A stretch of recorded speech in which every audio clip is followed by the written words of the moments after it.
साहस सरोकार। नमस्कार, मैं हूं आपके साथ प्रिया तिवारी और आप देख रहे हैं प्राइम टीवी। देश भर में आज जन्माष्टमी की धूम है और मंदिरों से लेकर घर घर तक गूंज रही है बांसुरी की मधुर तान और नंद के आनंद भयों की गूंज। आज देश भर में श्री कृष्ण जन्माष्टमी का उत्सव पूरे श्रद्धा और उल्लास के साथ मनाया जा रहा है। मंदिरों में लड्डू गोपाल का विशेष श्रृंगार किया गया है और झूला झुलाने से लेकर रास लीला तक भक्ति भाव का हर रूप देखने को मिल रहा है। लेकिन आज हम आपको भगवान श्री कृष्ण के अवतरण की वो कथा सुनाएंगे जो सिर्फ एक पौराणिक कहानी नहीं बल्कि अधर्म पर धर्म की विजय का प्रतीक बन गई है। साथ ही बताएंगे उनके बचपन की वो लीलाएं जिनमें छिपा है प्रेम, चंचलता और करुणा का अमृत।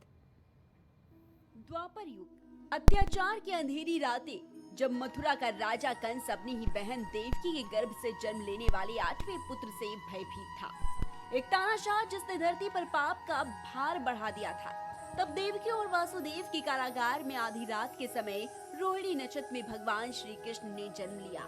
कहा जाता है कि जैसे ही श्री कृष्ण जन्मे, कारागार के ताले अपने आप खुल गए।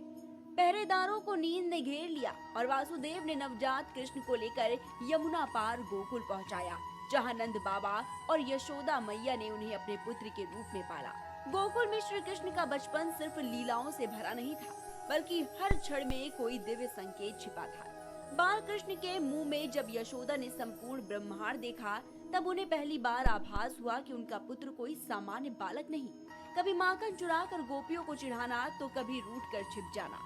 श्री कृष्ण की माखन चोरी लीला आज भी भक्तों के बीच बाल रूप के प्रति अनन्य प्रेम को दर्शाती है। और फिर वो समय भी आया जब उन्होंने पूतना, शक्तासुर, तृणावर्त जैसे राक्षसों का वध किया।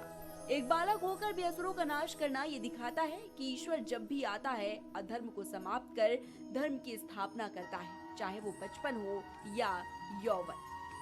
श्री कृष्ण की रासलीलाएं सिर्फ नृत्य या श्रृंगार नहीं थी, वो प्रेम का शुद्धतम रूप थी। राधा और गोपियों संग की गई रासलीला में आत्मा और परमात्मा का मिलन था।